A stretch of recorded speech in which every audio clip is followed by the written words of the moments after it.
Brie Marie D for Boston Banner Bound, and holy fucking shit, guys. Did we actually think that the Celtics would end up here right now? Like, seriously. I'm an optimist, but holy fuck. So, fun fact, before this game, right, I actually traveled back through time. It was 2 weeks before the Christmas Day game where they were going to the Milwaukee Bucks, to be exact, and I was sitting here like this.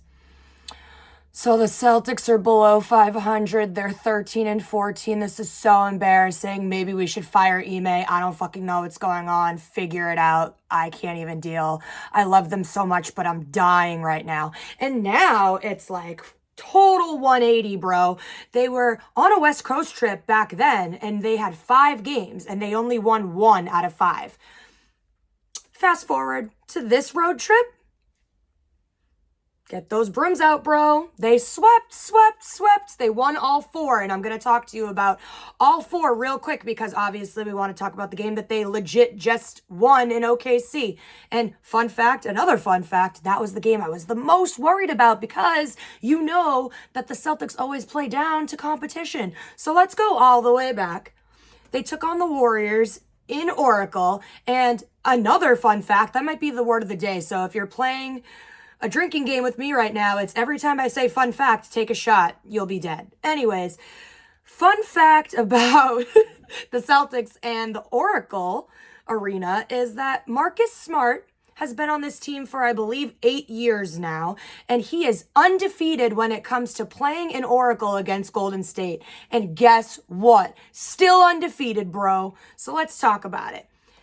They won 110-88. At this point, the Celtics were 41 and 28. They were the 5th seed. The Warriors, 47 and 22. They were on a 4-game win streak, and they were the 3rd seed. Now, the thing that was unfortunate about this game is that Steph actually went out with an injury. So, again, we don't know how the end result of that game would have been.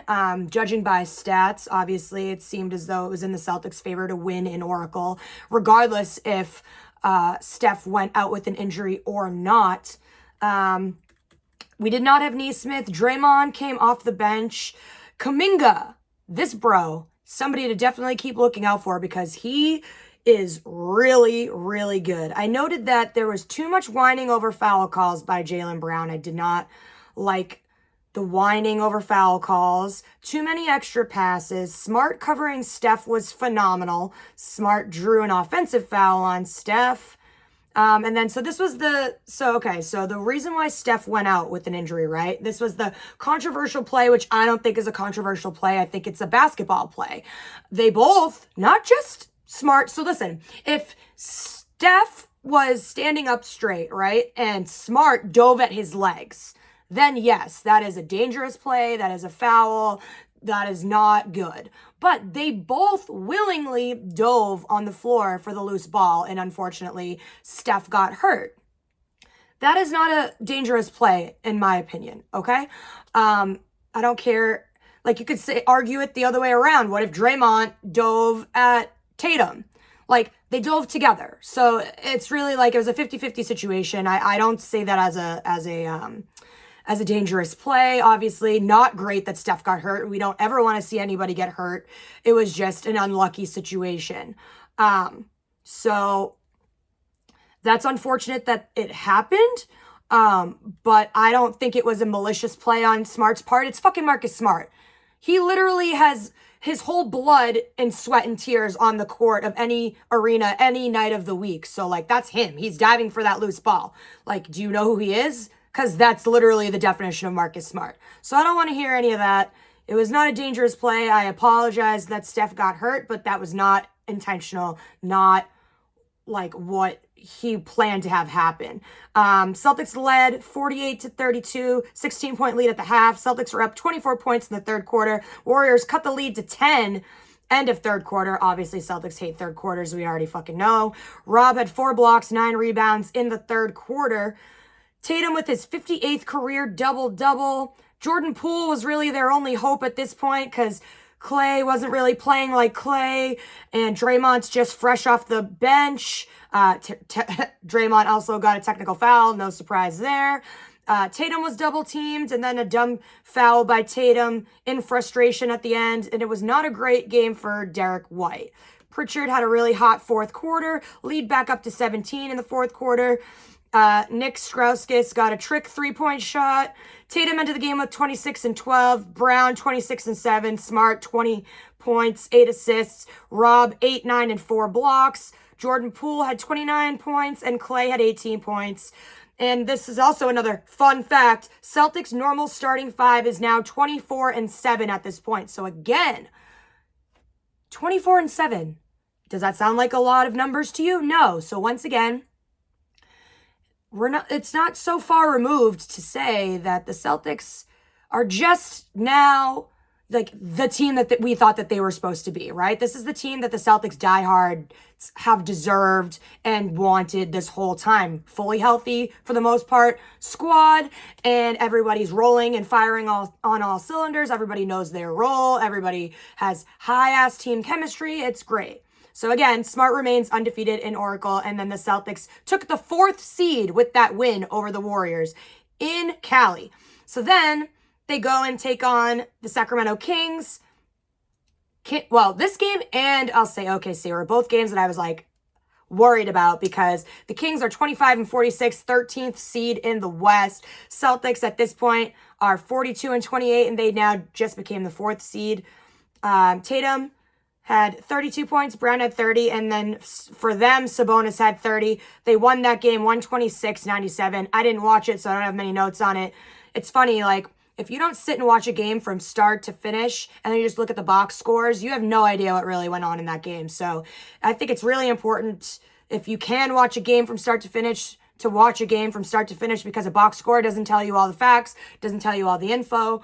Unfortunately, I have multiple jobs, so I can't sit and watch every game from start to finish. If, NBC or, Barstool or Celtics want to pay me to watch every game and narrate, commentate, take notes, do whatever, I'm game, sign me up. But unfortunately, that doesn't pay my bills. This is just for fun. So anyways, moving on. Then they go to the Denver Nuggets. At this point, they're on a 3-game win streak. They're on a 2-game win streak. They get this win, 124-104, 20-point game, a 20-point win game. They are now on a 3-game win streak because of this. The Nuggets were 42 and 29. They were the 6th seed in the West. Obviously, they are not a fully healthy team. They don't have Murray. They didn't have Porter Jr. And they didn't have Najee. I don't know how to say that person's name. Probably not a huge key factor as to why they lost, because I don't even know who that guy is. So it was a close game in the first quarter. Tatum got called for a tech that lit a fire under his ass for sure. Celtics exploded and pulled away in the second quarter. Grant had a nice block on the Joker, which now he thinks he is the Batman. That's his new nickname now, according to Grant Williams, not according to Jason Tatum. Jason Tatum basically laughed in his face and said, "No, bro, I am not calling you that." So Jason and, another fun fact, drink up, bitches. Jason and Peyton, ironically, are the best duo in plus minus numbers wise out of all of the duos for the Celtics currently. So that's very interesting. And they came out hot in this quarter, and that's why that stat was brought up. Celtics led the game 68-43 at the half, up 25 with only 3 free throw attempts. So that's very interesting and a very cool fact. Another fun fact, Jason Tatum passed Ray Allen for 3rd on the Celtics all-time 3-pointers list with 799, and he obviously got more after that, but that was the key number to pass Ray Allen for 3-pointers for the Celtics. And so listen to this, another fun fact. I'm sorry, I need to stop saying that word, but I really can't let it go. The Denver's coach, after halftime, right? He sat all of his starters to start the third quarter to kind of prove a point. He's fucking pissed, right? Like, embarrassed at his own court. So he sits them all. Then he puts Joker back in. And then after Joker went in and he did well, he said, "That's the effort I want. Fucking play like that. Cut this shit out." So, yeah, that's scary. And then Smart went to the locker room, 4 minutes left in the fourth quarter with the trainer, and we're not sure what happened. And then as we see today, he did not play, but it wasn't due to injury. It actually said he was out with a non-COVID illness, so I'm not quite sure.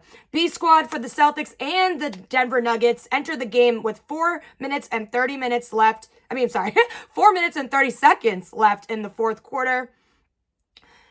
This game marked back-to-back nights that Jason and Jalen had 30-plus points. Tatum, 30 points, 6 rebounds, 7 assists. Brown, 30 points. Rob had 9 rebounds and 2 blocks. Pritchard, starting off hot here, 17 points, 5 for 5 from 3. And then for the other side, Joker had 23 points. The Denver Nuggets barely even broke 100 points this game. And the Celtics have now won 20 of their last 24 games with the best defense in the league and the best point differential in the East. Just fucking killing the game. And now for the game we are all waiting for. Sorry that it took me so long. We are talking about their game against the OKC Thunder.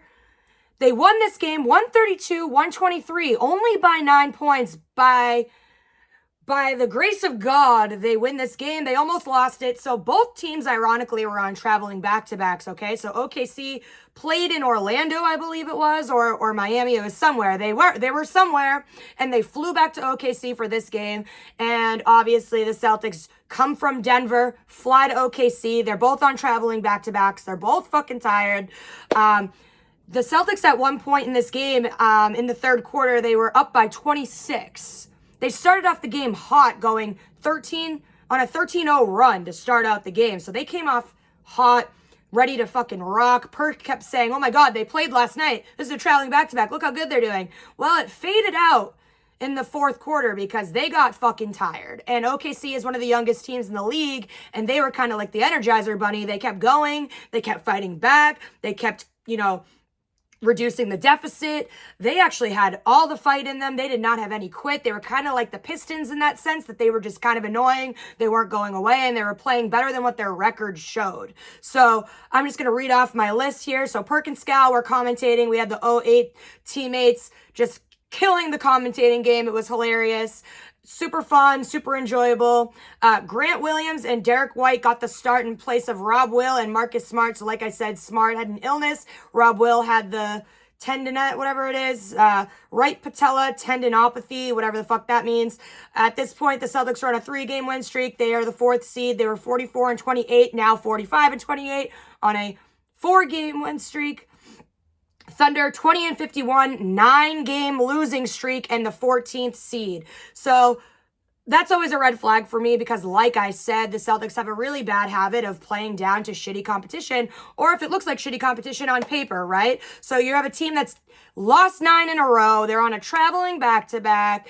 They have a shitty record. They're like almost the dead last in the standings in the West. You think that the Celtics are going to be bored. Now, let me just tell you. Back in the day, right? If you're like killing a team, you get very bored. I understand. It's a game of runs. If you're killing a team by 20, almost 30 points, and you're fucking bored and it's the first quarter, yeah, I understand you take the foot off the gas and you're bored. What I would have to do, what my coach would make me do when I played soccer in middle school, right? He would say, okay, you're up, you're killing them, right? Like, you say you have like 5-goal lead on this team, right? Coach would be like, listen, pass the ball 6 times between each other before you can shoot and score on goal. So like he made it a game within a game. So I feel like when the Celtics are blowing out a team like this in the first quarter and there's so much more game to play and they're going to get fucking hella bored, they need to come up with a game within a game. Like, I don't know, like do alley-oops, do dunks, like pass it 4 or 5 times. But the overpassing, that can be kind of dangerous. So like, I don't want them to get sloppy with the ball or to have too many passes where they might cause a dumb turnover. But like, make a game within a game. Like, challenge yourself to get like, a triple-double. I don't know, fucking something. Just like make it a game within a game so that you don't get bored 5 minutes into a game, okay? So let's go through this shit.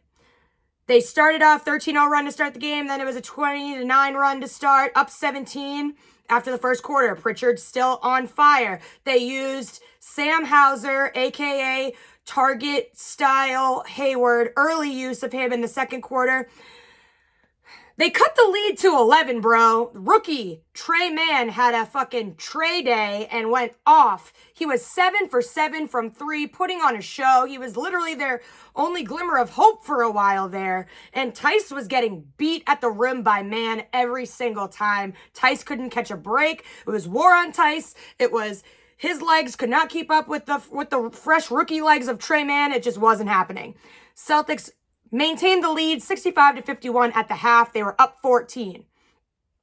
Tre Mann had 26 points at the half. Tatum had 19 at the half. OKC cut the lead to 10 in the third quarter. Then, this was like the weirdest fucking quarter of my life. It also felt like it was 1,000 minutes long. Like, I don't understand how this happened all in the third quarter. So, OKC cut the lead to 10, bro. Then it got back up to 20 minutes with 6 minutes and 30 seconds left in the third quarter. Then, at the end of the third quarter, the Celtics got the lead back up to 24. Now, we go to the shit show of the fourth quarter, right? The lead got all the way up to 26 in the fourth quarter. Like, right at the start of the fourth quarter, the highest lead was 26. OKC cut the fucking lead down to 7, bro. Like, 7. Like, I thought that the bus was already warmed up. Like, shit was over. Like, no. Like, it was a close-ass game for no fucking reason. I honestly think that the Celtics just ran out of gas. They literally came out so hot at the beginning of the game, and they thought it was a wrap. And then OKC was like, nope, just kidding. We're going to make this challenging for you because fuck you. So they ended up winning the game by 9. Like I said, Tatum had 36, Brown had 25. This was, again, the third game in a row that Tatum had 30-plus points. Grant had 20 and 10 rebounds, a nice double-double there. Derek White had 18. Off the bench, Pritchard was 5 of 11 from 3, so staying hot with those threes. Finished the game with 18 points. Horford had 3 blocks and 3 steals. And then for the OKC side of things, you had Tre Mann, the rookie, with 35. Shai Gilgeous-Alexander, I don't know why that was so hard to say. He was actually listed as questionable prior to this game, but he ended up playing and getting 31 points. Thank God he did, because if he didn't play, it would have been a shittier game than what it was. Baisley, 22 and 10.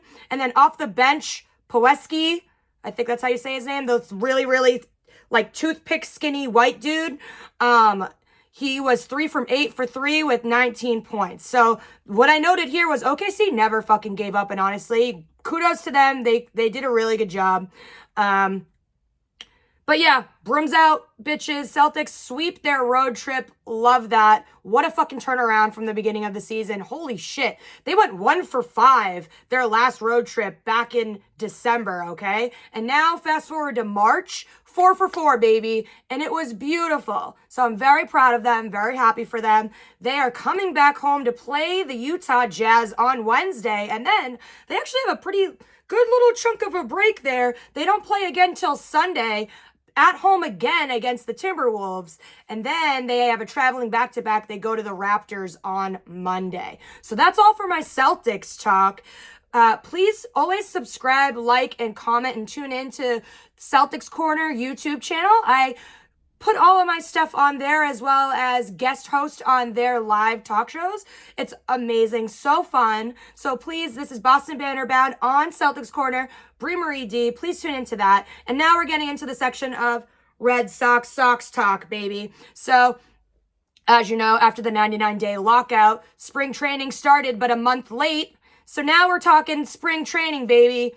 Sox talk, spring training, 5-0. The Sox may never lose again. Fucking killing it. So let's talk about it. The major thing, the most important thing that we could talk about right now is that they added all-star Trevor Story, who was a shortstop from the Colorado Rockies. We signed him to a 6-year deal, $140 million. And he's been in the league since 2016. He's 29 years old. He bats and throws righty. And his overall career batting average is .272. However, someone did tweet at me. It was actually Carlitos. He's one of the Celtics Corner guys. He tweeted at me, like one of the regulars, and he's actually been on the show. He tweeted at me and said he has injury issues. He might have a history of lingering injuries from his hand and his elbow. I'm not sure if they're... I'm not 100% sure if they're lingering or reoccurring, or if it just happened last season, if he's fully over it. I don't know the full deets on that. I honestly don't even know this dude at all, and it's mainly because we don't really play the Rockies much. It's not in our conference, so I don't really know much about him, but I do know that he stole 20 bases last year. He led the NL with 15 steals during the shortened 2020 season, so I would love to see some speed on the bases. I'd love to see some action on the base path. Love that for us. And here's the best part, right? He is willing to play second base. So that to me is very unselfish. And I really like that about this player, because obviously our shortstop has been and will always be Xander Bogaerts. Xander has said this. Alex Cora has said this. No one is going to, change their minds on who is playing shortstop, even if Trevor Story, is just as the same caliber as Xander. It doesn't matter. He is going to, take one for the team, move over to the other side of the diamond, and it's going to be fucking awesome. It might be a little weird for him at first because it's kind of like playing a mirror image of a position. So like, for example, I play third. If I went over and played first, I'd feel very fucking uncomfortable and weird. Obviously, it's a completely different position and different, responsibilities and stuff. But same thing with second and playing short. Like, they're very different roles and responsibilities. Similar position, but also very different. So it's going to take him a little bit to adjust to that, but I'm sure he's going to fucking kill it. I'm sure it's going to do well. And he obviously has he has a bat. So the bat is going to be great in the lineup. However, the only question mark I have with this is, does this affect re-signing Xander when Xander's contract comes up or expires or whatever? Are we going to re-sign Xander? Do we have enough money? Are we going to just keep Xander for the year and then switch Trevor over to short and get rid of Xander? I would hate that because I love the bromance between Devers and Xander. I would hate to see that go. I love all of our current Red Sox players. Obviously, that's a issue and a story for another time. We don't have to worry about that until next year. So smooth sailing for now. Now let me talk to you about Bobby fucking D. Bobby Dalbec. Yo. Spoiler alert, he has moved up on my rankings, okay? So I had a top 3 last year, right, of my favorite current Red Sox players, and he just made the list. So now it's Devers, Verdugo, Bobby Dalbec. Welcome to the squad, Bobby Dalbec. He had back-to-back homers in the first 2 games, just fucking killing it. Happy that he's our first baseman. It's going to be a ride, folks. And now this dude Cross, he's one to keep an eye on because he was under the radar. I didn't know who this guy was. I believe he's just on our bench, but he hit some pretty nice homers too. And he seems like he's going to be a fucking problem off the bench. And I love that. I love those types of problems. But speaking of a problem that I don't fucking like, Chris fucking Sale. What are you, made of glass, bro? He cannot stay healthy to save his fucking life. It irks me. It kills me. I don't know. I'm very upset because I came on here and I told a whole segment about Red Sox talk. And then legitimately the next day, not even 24 hours, it was like literally like 8 hours later, I get a notification saying that Chris Sale has a fractured rib from throwing, like training. I have no fucking clue. I don't know how you fracture a rib by just throwing a ball, but okay, sure. Like, you're that much of a beast, or you're that much of a dude that needs to drink more fucking milk. I'm not quite sure. Like, it's literally one or the other. And he will be out indefinitely. And that fucking sucks because guess what? He's our ace. He's our number 1. He's our main pitcher, bro. So now what? Oh, I don't know. Maybe sign more pitchers because we definitely need pitching help. We need help, pitching help, legit. Big time. We also need a legit closer because I don't know who's going to have that role. I really don't know. We need a closer. We need another dude as a starter in the rotation, clearly to hold us over until Chris Sale comes back, and also just for backup for when we do have Chris Sale. We need more firepower in the pitching department. But again, Sox may never lose again. They are 5-0. They are just killing it. They have no breaks. They literally play every day for the rest of their lives for 162 games. And it's going to be glorious, people. I can't fucking wait for the home opener on Friday, April 15th. I will be in there. I don't care. I'm there, bro. Like, it's going to be so fun. I can't wait. Red Sox, baby. Sox and Celts. Could it get any better than this? I love when my seasons overlap, and I will keep bringing you more facts, more stats, more fun, more swearing, more everything. So tune into my page on all streaming and and all social media devices, Twitter, YouTube, Insta, even Facebook.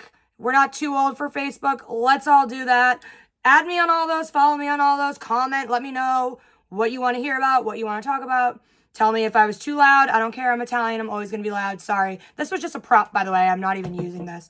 My external mic and my phone aren't friends. So apparently the audio comes out of sync if I use it. So the mic will only be used when I do live streams with Celtics Corner. So I will talk to you guys soon. I'm so fucking happy about the Celtics. I'm so fucking happy about the Red Sox. They are making me so proud. I couldn't be happier. Bleed green, bleed red. I don't fucking know. We'll come up with a slogan for the Red Sox. But thank you so much for tuning in. I will talk to you guys soon.